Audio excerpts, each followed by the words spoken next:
আজকে আমরা making of Indian constitution, ভারতের সংবিধান কিভাবে তৈরি হয়েছিল সেই সম্পর্কে আমরা আজকে ডিসকাস করব।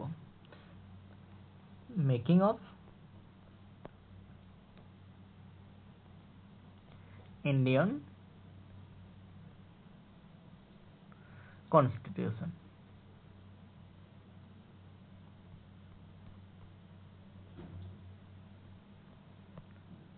ঠিক আছে, এই টপিকসের উপর আমরা আজকে কি করব, ডিসকাস করব।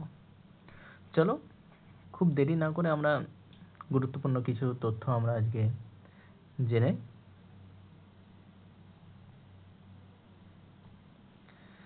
যেমন দেখো যে প্রথমে যেটা আমরা বলি যে 1934 এই সালটা কেন বিখ্যাত। 1934-এ এম.এন. রয় তিনি কি করবেন, প্রথম ডিমান্ড করবে, কিসের ডিমান্ড করবে, ডিমান্ড করবে কনস্টিটিউশন অ্যাসেম্বলি ফর ইন্ডিয়া। তো কনস্টিটিউশন অ্যাসেম্বলি ফর ইন্ডিয়ার জন্য কি করবেন, তিনি প্রথম দাবি রাখবেন। ঠিক আছে, যদি আরেকটা জিনিস খুব একটা গুরুত্বপূর্ণ প্রশ্ন মাঝে মাঝে খুবই যদি ক্রিটিক্যাল প্রশ্ন করে তা সেক্ষেত্রে দেয় যে 1895-এ এই যে কনস্টিটিউশন অ্যাসেম্বলি এর যে ধারণাটা বা যদি প্রস্তাব কেউ দিয়ে থাকে সেটা হচ্ছে কি আমাদের বাল গঙ্গাধর তিলক, তিনি প্রথম কি করবেন, এর প্রস্তাব দেবেন, মানে তোমার এই আইডিয়াটাকে তুলবে 1895-এ। ঠিক আছে, দেখো এরপর হচ্ছে 1935। 1935 হচ্ছে কি আমাদের Indian national Congress officially demand করবে কি কনস্টিটিউশন অ্যাসেম্বলির। তাহলে 1935-এ কি করছে, আইএনসি অফিসিয়ালি ডিমান্ড করছে কনস্টিটিউশন অ্যাসেম্বলির। ঠিক আছে, এরপরে 1938-এ জওহরলাল নেহেরু তিনি কি করছেন, ডিমান্ড করছেন on behalf of the INC, Indian national কংগ্রেসের বিহাফে তিনি কি 1938 খ্রিস্টাব্দে তিনি এই কনস্টিটিউশন অ্যাসেম্বলির ডিমান্ড করছেন।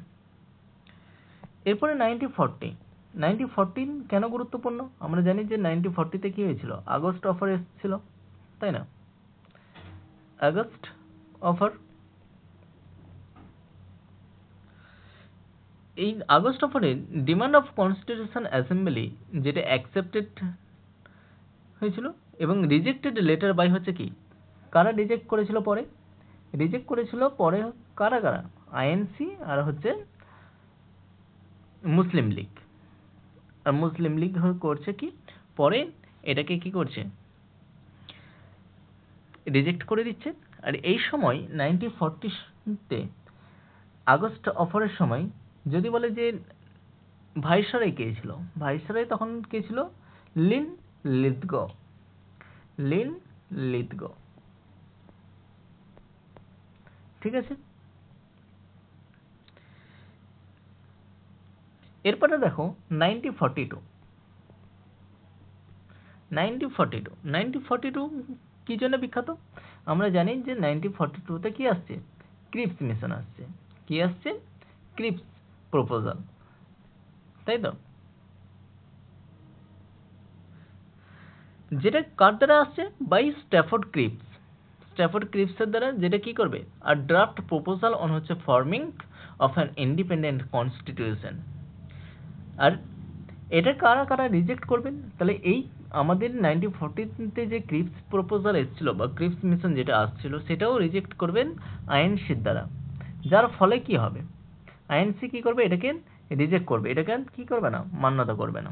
ঠিক আছে, যার রেজাল্টে কি শুরু হবে, 1942-তে কুইট মুভমেন্ট আমাদের কি হবে, শুরু হবে। ঠিক আছে, তাহলে 1942 ক্রিপস মিশনের ফলাফল হিসাবে যদি কি হয়ে থাকবে আমাদের কুইট মুভমেন্ট, যেটা কি বাংলায় যাকে আমরা বলি ভারত ছাড়ো আন্দোলন। ঠিক আছে, এরপরে হচ্ছে 1946 কি জন্য বিখ্যাত? এই সময় হচ্ছে দেখো ক্যাবিনেট মিশন আমাদের গঠিত হবে, ক্যাবিনেট মিশন এন্ড প্ল্যান, তাই তো?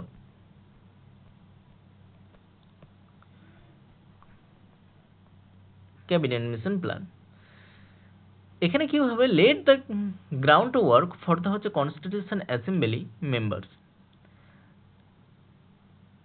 এরপরে দেখো এখানে লরেন্স, যে পেথিক লরেন্স, তিনি কি হবে, এই ক্যাবিনেট মিশনের চেয়ারম্যান হবে। লরেন্স কি হবে? লরেন্স হবে কি এর চেয়ারম্যান।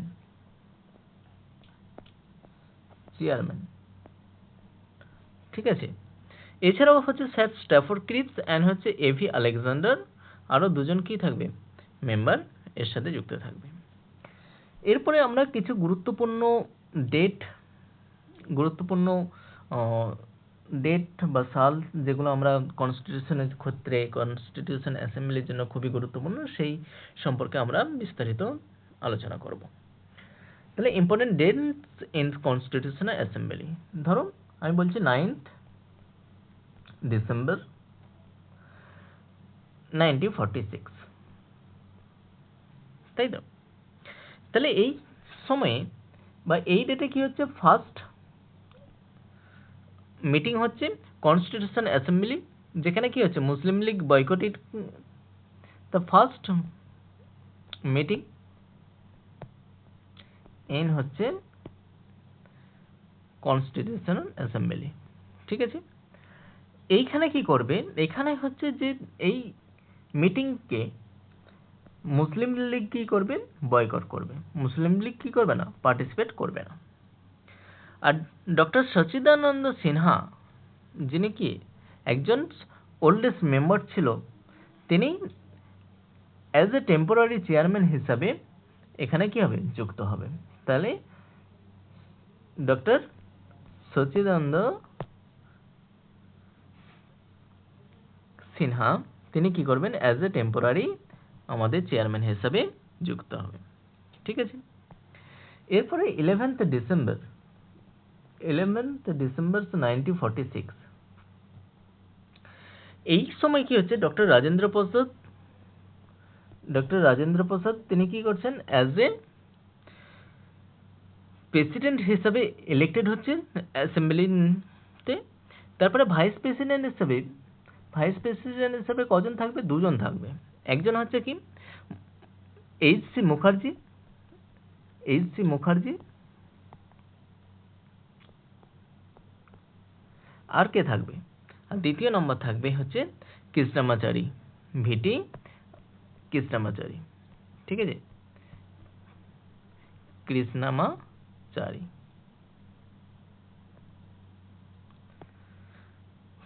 ঠিক আছে, এরপর হচ্ছে 13th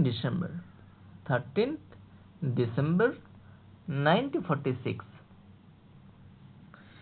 এই সময় দেখো, এই সময় হচ্ছে অবজেক্টিভ রিসোলিউশন ঘটছে। কি হচ্ছে, খুবই একটা ভাইটাল পয়েন্ট, অবজেক্টিভ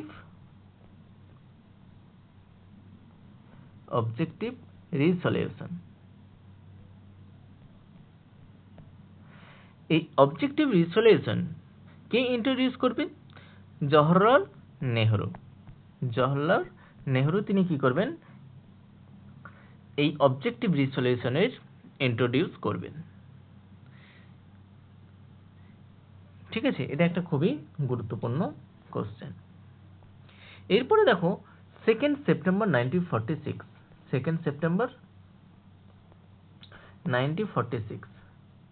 এই সময় কি হচ্ছে, এই সময় একটা formation of the interim government of India,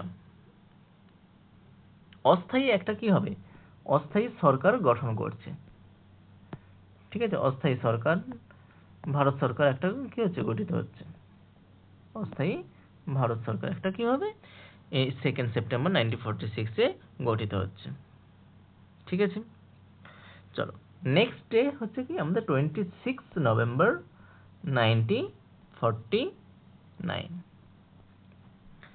তাহলে 26 November 1949 constitutions of India was adopted by কে অ্যাসেম্বলি। তাহলে আমাদের যে কনস্টিটিউশন বা সংবিধান যেটা আমরা রচিত হয়েছিল সেটাকে কি করছে বলো? অ্যাডপ্টেড, গৃহীত হচ্ছে। বাংলায় গৃহীত বলি, ইংলিশে কি বলছি আমরা? অ্যাডপ্টেড। ঠিক আছে, খুবই একটা ভাইটাল পয়েন্ট, কোশ্চেন ম্যাক্সিমাম সব এক্সামে আসে। এবার 5th আগস্ট 1947, এটা আমরা কি জানি 5th আগস্টে কি হচ্ছে? এক নম্বর হচ্ছে কি ইন্ডিপেন্ডেন্স পাচ্ছি আমরা, তার সাথে সাথে কি হচ্ছে transfer of Indian and transfer of power হচ্ছে ইন্ডিয়া এন্ড হচ্ছে পাকিস্তান বিকাম ইন্ডিপেন্ডেন্স ডোমিনিয়ন্স। এরপরে দেখো 22nd জুলাই 1947, ঠিক আছে, এই সময় কি হচ্ছে আমাদের যে ন্যাশনাল ফ্ল্যাগ সেটা কি হচ্ছে গৃহীত হচ্ছে। ন্যাশনাল ফ্ল্যাগ কি করছি আমরা? অ্যাডপ্ট।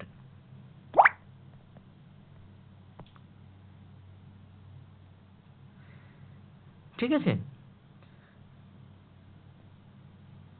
এরপরে দেখো 24th জানুয়ারি 1950, 24th জানুয়ারি 1950, এই সময় কি করছি আমরা? এই সময় আমরা ন্যাশনাল অ্যানথেম যেটা আমরা কি বন্দে মাতরম, সরি ন্যাশনাল অ্যানথেম বলতে জনগণ মন অধি, আর হচ্ছে ন্যাশনাল সং হচ্ছে কি বন্দে মাতরম, যেটা কে লিখেছিল? জনগণ মন অধি আমাদের কি হচ্ছে রবীন্দ্রনাথ ট্যাগর, আর হচ্ছে বন্দে মাতরম হচ্ছে কি বঙ্কিমচন্দ্র চট্টোপাধ্যায়, তিনি কি তার আনন্দমঠ উপন্যাসে লিখেছিল। আনন্দমঠটা কেন লিখেছিল? কারণ হচ্ছে কি নীল চাষীদের অত্যাচারের কাহিনী তিনি কি করেছিলেন? আনন্দমঠে লিখেছিলেন। সেখান থেকে কি হচ্ছে আমরা বন্দে মাতরমটা ন্যাশনাল সং হিসাবে আমরা অ্যাডপ্টেড করছি কবে? 24th জানুয়ারি 1950-তে। এর সাথে সাথে একই ডেটে আমরা কি করছি? ন্যাশনাল অ্যানথেম বা জাতীয় সঙ্গীত আমরা কি করছি? গৃহীত করছি। ঠিক আছে, এরপরে 26 জানুয়ারি 1950, তাহলে এই ডেটা আমরা এখন কি হিসাবে পালন করে থাকি? রিপাবলিক ডে, তাই তো? Republic day. এই সময় কি হয়েছিল? এই ডেটে 26 জানুয়ারি 1950 খ্রিস্টাব্দে কি হয়েছিল? আমরা প্রথম কনস্টিটিউশন আমাদের চালু হয়েছিল। তা কেম ইনটু ফোর্স, বা বাংলায় যদি আমি বলি কি হয়েছিল? চালু হয়েছিল, লাগু হয়েছিল। ঠিক আছে, এরপরে দেখো 28 জানুয়ারি 1950, 28 জানুয়ারি 1950, এই সময় কি হচ্ছে? এই সময় first sitting of the supreme court of India. তাহলে ফার্স্ট সিটিং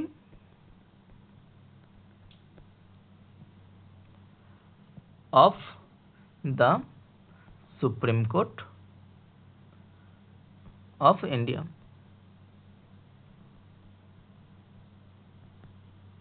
ঠিক আছে, আরেকটা গুরুত্বপূর্ণ ডেট দেখো 25th অক্টোবর 1951 থেকে হচ্ছে কি 21st ফেব্রুয়ারি 1952, এই সময় কি হচ্ছে আমাদের? ফার্স্ট জেনারেল ইলেকশন আমাদের সংগঠিত হচ্ছে। ফার্স্ট জেনারেল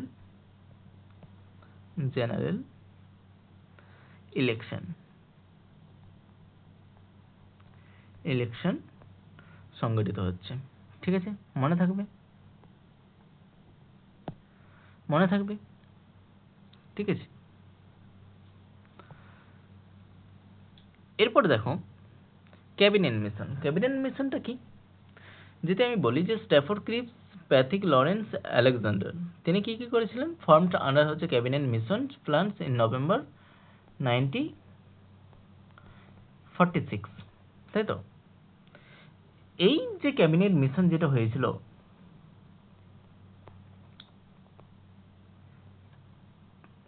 ক্যাবিনেট মিশন যেটা হয়েছিল, এখানে হচ্ছে 296 জন কি হচ্ছে, 296 জন ব্রিটিশ ইন্ডিয়ান প্রভিন্স, তার সাথে সাথে হচ্ছে seats were allotted based on population size, ঠিক আছে।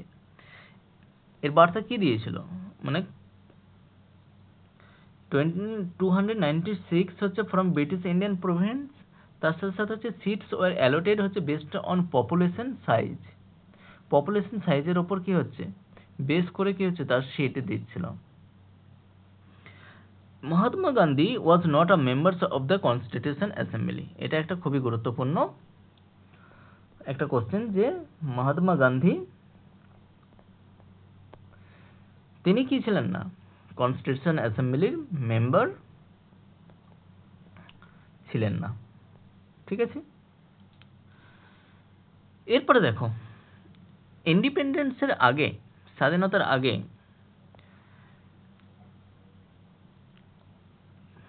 মানে স্ট্রেংথ, যেমন হচ্ছে এখন আমাদের বর্তমান এমএলএ যে লোকসভা ভোট হয়, যেমন একটা ফিক্সড আমাদের কি থাকে, সিট থাকে, যে এতগুলো সিট যদি ধরো বললো 500,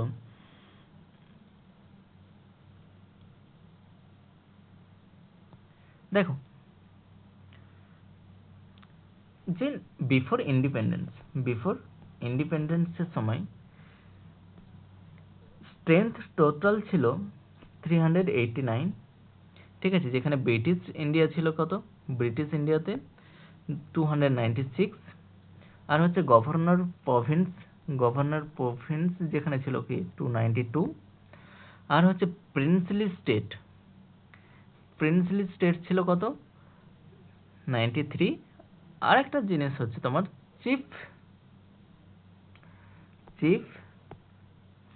কমিশনার প্রভিন্স ছিল কতগুলো, 4টে, ঠিক আছে। এরপরে দেখো অবজেক্টিভ রিসলিউশন সম্পর্কে আমরা কি করব, ডিসকাস করব। যেটা কি হচ্ছে ইন্ট্রোডিউস করা হয়েছিল কবে, 13th ডিসেম্বর 1946 বাই কি, জওহরলাল নেহরু। এটা আমরা আগেই আলোচনা করেছি। এর সাথে দেখো constitution assembly on the 22nd জানুয়ারি 1947, আর এটা ফর্মড হয়েছিল, formed the basis of the preamble, formed কি হয়েছিল, the basis of the preamble, ঠিক আছে।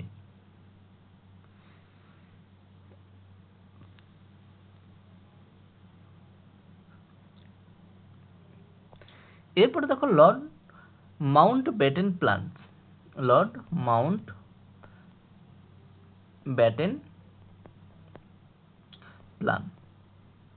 যেটা 3rd জুন 1947 কি হয়েছিল, সংগঠিত হয়েছিল। এখানে দেখো লর্ড মাউন্টব্যাটেন হচ্ছে কি, কি ছিল, লাস্ট ভাইসরয়, তাই তো, yes or no, last viceroy ছিল ব্রিটিশ ইন্ডিয়াতে। এরপরে হচ্ছে plans led to the division of India into 2 পার্টে, আমাদের ইন্ডিয়াকে কি করছে, ভাগ করছে। একটা হচ্ছে কি পাকিস্তান, আর একটা হচ্ছে আমাদের কি ইন্ডিয়া, এই দুটো ভাগে ভাগ হয়েছে। এরপরে ফার্স্ট ইন্ডিয়ান গভর্নর জেনারেল, সে কে ছিল, আমাদের ইন্ডিয়ান ফার্স্ট গভর্নর জেনারেল কে ছিল, শ্রী রাজা গোপালচারী। তিনি হচ্ছে কি আফটার ইন্ডিপেন্ডেন্স শ্রী রাজা গোপালাচারী, ঠিক আছে। তিনি হচ্ছে আমাদের প্রথম গভর্নর জেনারেল ছিলেন স্বাধীন ভারতে। এরপরে আমরা ডিসকাস করব ইন্ডিপেন্ডেন্স অ্যাক্ট 1947, ইন্ডিপেন্ডেন্স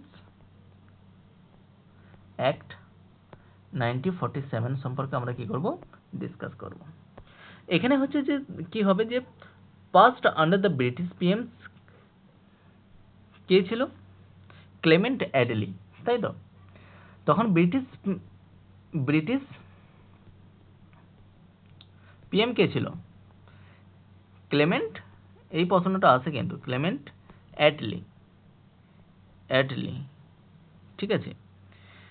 তিনি কি করছেন? অ্যাক্ট প্রোভাইডেড ফর হচ্ছে ক্রিয়েশন অফ ইন্ডিয়া অ্যান্ড হচ্ছে Pakistan as two separate dominions. এবার assembly would act in two roles, একটা হচ্ছে লেজিসলেটিভ বডি, আর একটা হচ্ছে তোমার কি কনস্টিটিউশন বডি, যেখানে লেজিসলেটিভ বডির চেয়ারম্যান কে ছিল?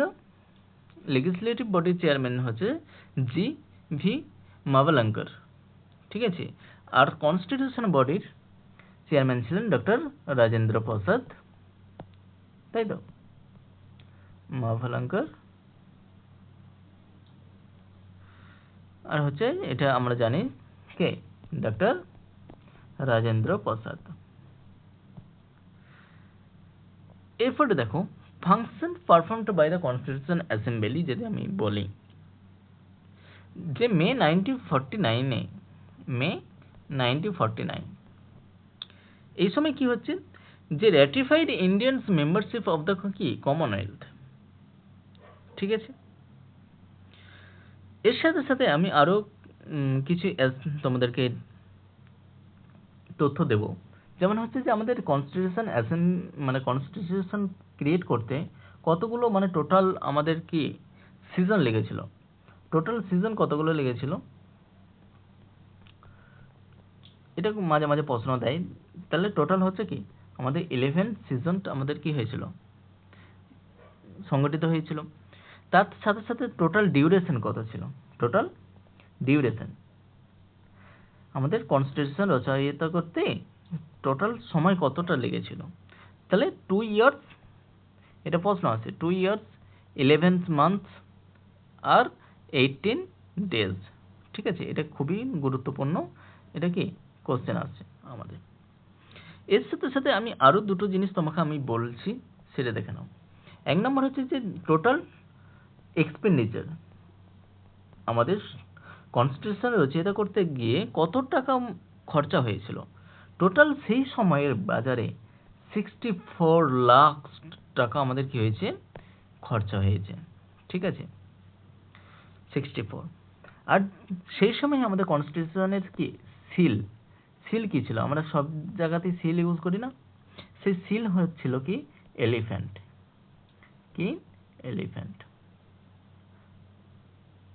তাই তো?